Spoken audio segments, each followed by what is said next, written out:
What's going on, everybody? It's your observant lineman, Uche Nwaneri. Tomorrow at 8 p.m., the NFL will be releasing the 2020 NFL season schedule. Now, obviously, with the release of this schedule, the NFL is trying to set the tone for a return to normalcy that we have not seen since the beginning of this coronavirus epidemic. But here today, I wanted to talk to you guys about what the release of this schedule really means for the NFL, what it can mean for the general public, and where I see things going based on my experience with the NFL in situations of uncertainty, which go back to the 2010-2011 NFL lockout. Now, the NFL is coming off of its first digital NFL draft, which was, by the way, the most watched NFL draft in history. Huge success by the NFL, and I wouldn't be surprised if this is the direction that they plan to take in the future. Obviously, you would be able to save a lot of money not having to arrange for venues such as what they were going to do in Las Vegas, but also this is something that, in some weird way, felt a lot more personable, a lot more interactive. Seeing these players at their homes with their families, the reactions, the girlfriend drama. So the Titans get themselves a big tackle in Isaiah Wilson from Georgia. Came from Brooklyn Poly Prep Country Day. Need a little time to adapt to the heat and conditioning in the South, playing it.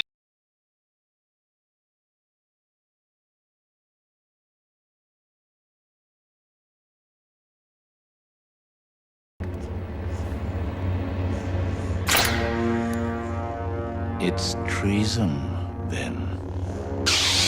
And, the number of different scenarios that played out, and just getting to see players and seeing staff in their homes handling the NFL draft, handling those phone calls, handling those situations. I thought that was pretty interesting. I thought that was pretty unique. And I honestly think that's something that the fan base can lock on to for the future with the NFL draft. But going back to the situation with the schedule, this situation is different. I feel like this is something that the NFL is putting in place now to try and set a path, set a tone for that return to the expected, the return to a more familiar feeling for NFL fans and for the players as well.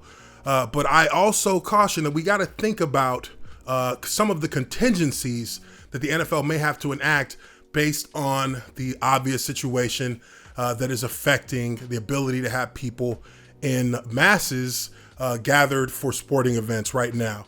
I think back to the 2010-2011 lockout in a situation where for the players, you didn't have any kind of workouts, you didn't have any kind of OTAs, you didn't have any kind of connections with staff. You weren't able to speak to any coaches. You weren't able to go to any of the facilities. You were not able to talk to your coaches about anything related to football due to the lockout back then. And that lockout lasted up until a few days before training camp. So while training camp did technically start on time, there was a lot that was missed out on by the players. There was a kind of a gold rush, if you will, for free agents to get signed because you had to have free agency done basically in 1 or 2 days. And there were a plethora of players who were signed instantly as soon as the clock started. And really, it was a very unfamiliar feeling for the NFL, a very uncomfortable feeling having to make all those things happen so quickly. But we were still able to get back on track and get things moving at a normal rate going into the season. Now, with this situation here with the coronavirus and how it's affecting sports as a whole, the NFL having this schedule be released tomorrow, having set that tone, we're now trying to create a path for familiarity. But should there be anything that arises in that meantime, it could really put the NFL in a situation where they have to resolve to a contingency plan. And one of the contingency plans that the NFL is looking towards, if it's needed, is having games with no fans in the stadium. And I want to focus on this situation, on the fans not being allowed to be in the stadiums for the games, if the situation, if it does come to that, and how that affects the sport as a whole. For a player, for someone like myself who played, a number of years in the league, people ask me all the time, so what's it like to play in front of all those fans? And I never really thought about it in this sense, but now it does make a ton more sense to me in my respect and my regard for having the fans there. As a player on the field, you're never really hearing the fans, and they're never really in a factor that can, I guess, disrupt you immediately until certain points in the game. There are certain points of the game where that fan factor does come into play, and it does actually, it can affect you. I won't say it always does, but I will say that it can affect you both in a positive and in a negative way. I think we see that in the NFL pretty routinely. But for the players, I think, especially for players that are experienced, players that actually have been able to kind of tap into that element to kind of boost themselves, to give themselves an edge on the field, I really believe that, having fans in the stands is essential, because of those certain moments during the game where that energy, that electricity from the fans can actually allow a team to play better than maybe they would normally play, can allow a team to lift their level of consistency, to lift their level of energy, to be more aware, more alert. I think that there is elements of that you can attribute to the fans in the stands. And I think that a lot of times it's more evident in nighttime games. I think that a lot of times, obviously, it's more evident in postseason games. But, for players who understand it, there are moments when you can use that to lift yourself. And usually, like I said, it's a veteran kind of thing, but it also is the kind of thing that can birth, superstar players. Part of that is due to fan interaction. I've always believed it. Thinking back on how I've watched players elevate themselves in the league, both as teammates and both, watching on TV, a lot of times there is that spark that the fans can provide to give a player the certain level of confidence that they need at that moment that helps them ascend. And, I think personally for me, a guy like Cecil Shorts, and, for Jaguar fans out there, and maybe I think Texans fans, you may know who I'm talking about, but Cecil Shorts was a player who, was drafted from a small school. He was a player who, when I first watched him play in his first regular season game, I think it was a nighttime game. It might have been a Thursday night. It might have been a Monday night. I'm not exactly sure, but this was like one of his first games as a starter. And, he had a couple of drop passes in that game, and it really affected his psyche. You could tell in the coming weeks, it affected his psyche, it affected his confidence, because the level of intensity of those games was heightened because the games were at night. These were sold out games. It was a home game. You had that energy from the crowd that's similar to a playoff game. And, that was a moment in the game where he was given an opportunity to be a big player, to make a big time play. And the moment was a little bit too big for him right then and there. And part of that moment being so big is that the energy from the crowd can be something that helps you ascend, or something that can distract you.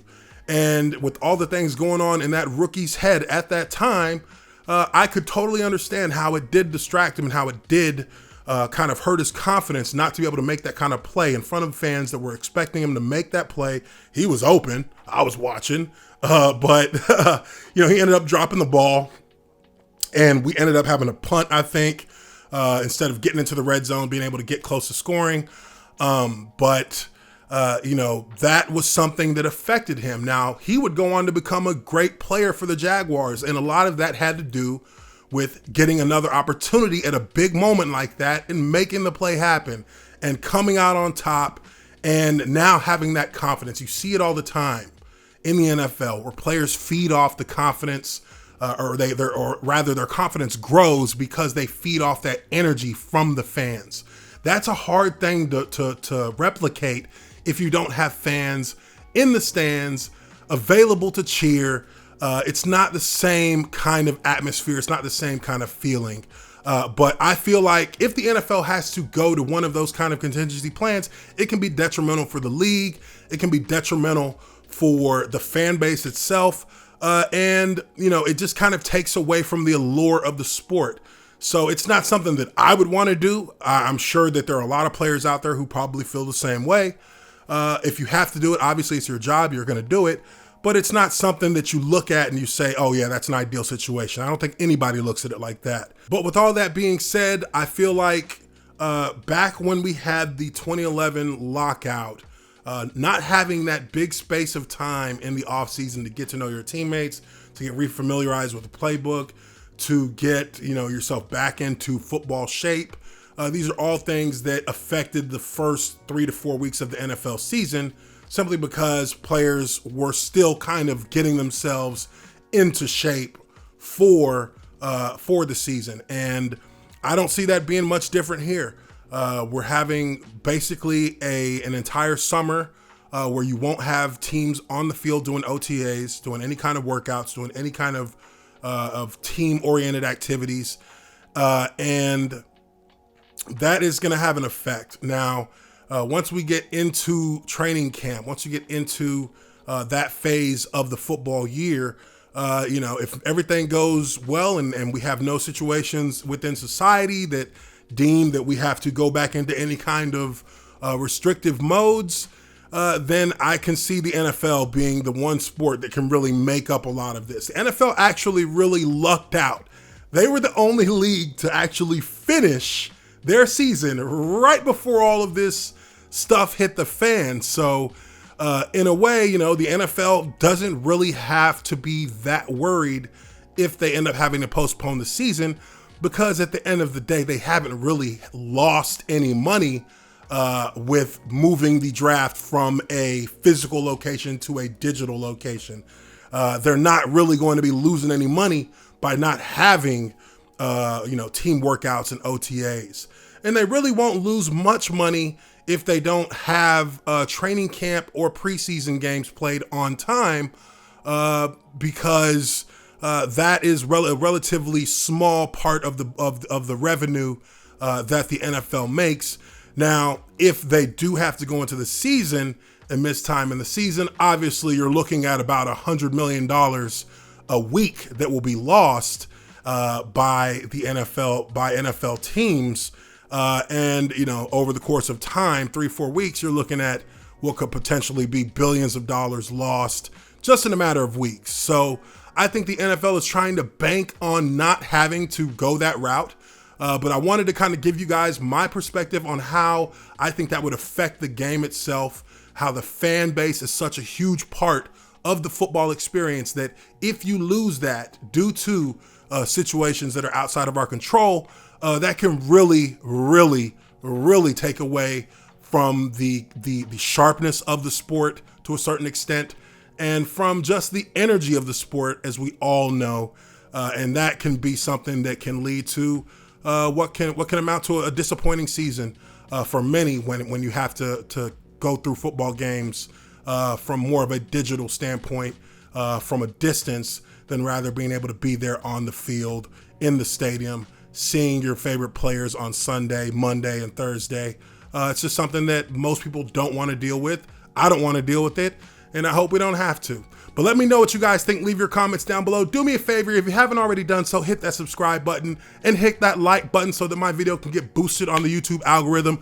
I'm your observant lineman, Uche Nwaneri. I appreciate you guys for checking out this video. And of course, we will catch you on the next one. Peace.